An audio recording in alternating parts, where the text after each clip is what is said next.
Good morning, students. I am Baliram Yadav from St. Xavier Central Academy, Kohra. Today's our topic is latitude sphere or latitudes in our social science. आज हम लोग latitude sphere मतलब latitudes के बारे में जानेंगे। Latitudes क्या होता है? लेटीट्यूड्स को अक्षांश रेखाएं बोलते हैं। कहने का मतलब क्या है?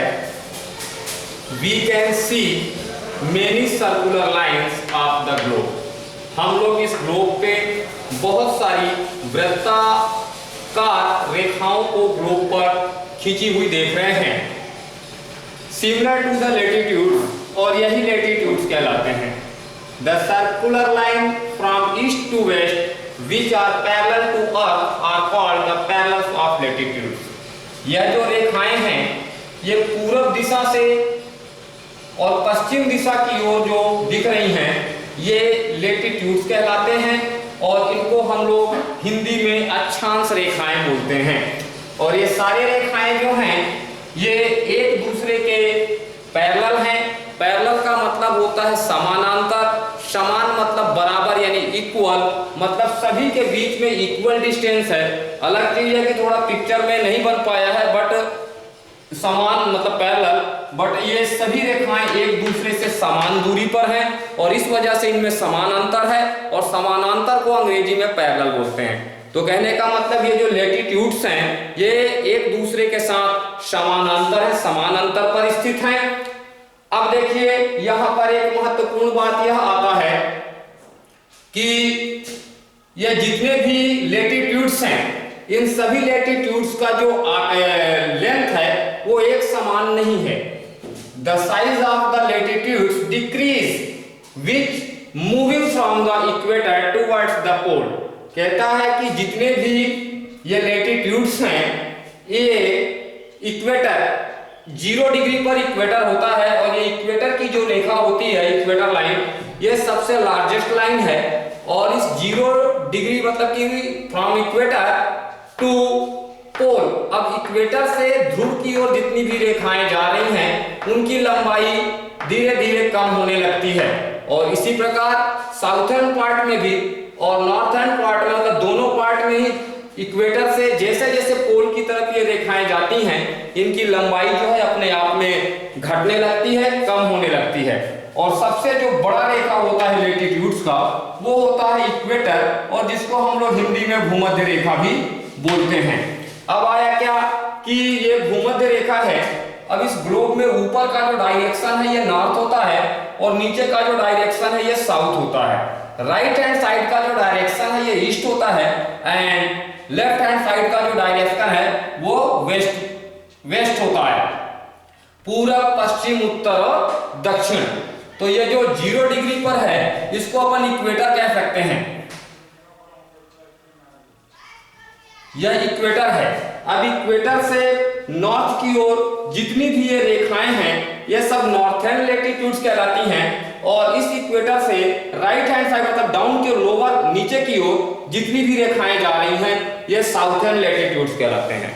मतलब कि ये जो ग्लोब है इस ग्लोब में फ्रॉम ईस्ट टू वेस्ट जो भी लाइंस दिख रही हैं आपको ये लेटीट्यूड्स हैं, और इक्वेटर इसमें सबसे बड़ा लाइन होता है। इक्वेटर से नॉर्थर्न पोल की ओर जितने भी लाइन गए हुए हैं इन सभी को नॉर्थर्न लेटीट्यूड्स के रूप में हम जानते हैं। और इसी प्रकार इस इक्वेटर से जितने भी रेखाएं अक्षांश रेखाएं साउथ की ओर गई हुई हैं ये साउथर्न लेटीट्यूड्स कहलाती हैं। और इसमें सबसे बड़ा जो लार्जेस्ट लाइन है वो इक्वेटर का होता है। तो ये आपके लेटीट्यूड से संबंधित कुछ महत्वपूर्ण बातें थे जिनको हमने बताया आपको। इसके अतिरिक्त कुछ और भी चीजें हैं जो कि यहां पर जानना बहुत ज्यादा महत्वपूर्ण है। The north pole is indicated by 90 degree end. क्या है कि जो ये आप डिग्री में देख रहे हैं 0 degree, 10 degree, 20 degree, 30 degree, 40 degree, 50, 60, 70 and 80 and 90 degree.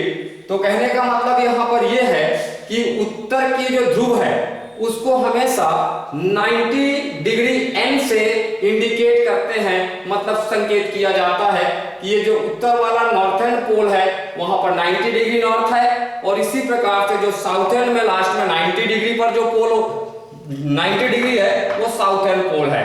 मतलब कि northern pole 90 degree N and southern pole 90 degree S.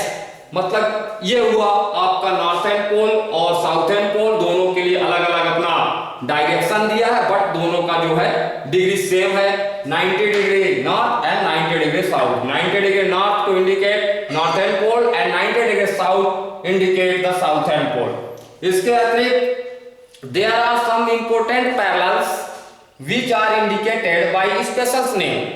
ये जितनी भी रेखाएं हैं, अक्षांश रेखाएं, इनमें से कुछ ऐसी भी रेखाएं होती हैं जिनका अपना एक विशेष नाम होता है और उनको विशेष नामों से सूचित किया जाता है, जाना जाता है।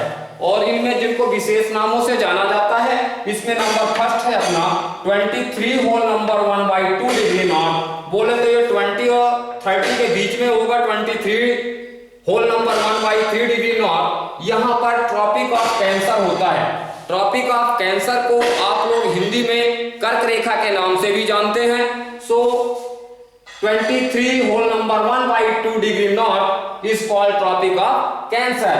और ठीक इसी प्रकार से साउथर्न हेमिस्फीयर में 23 whole number 1/2 degree south is called tropic of Capricorn. और ट्रॉपिक ऑफ कैप्रिकॉर्न को अपन मकर रेखा के नाम से जानते हैं। मतलब उत्तरी गोलार्ध में 23 होल नंबर 1/2 डिग्री एन जो है वो कर्क रेखा और ट्रॉपिक ऑफ कैंसर के नाम से जाना जाता है। और as a same in southern hemisphere 23 whole number 1/2 degree S south is called tropic of Capricorn, जिसको हम लोग के मकर रेखा के नाम से जानते हैं।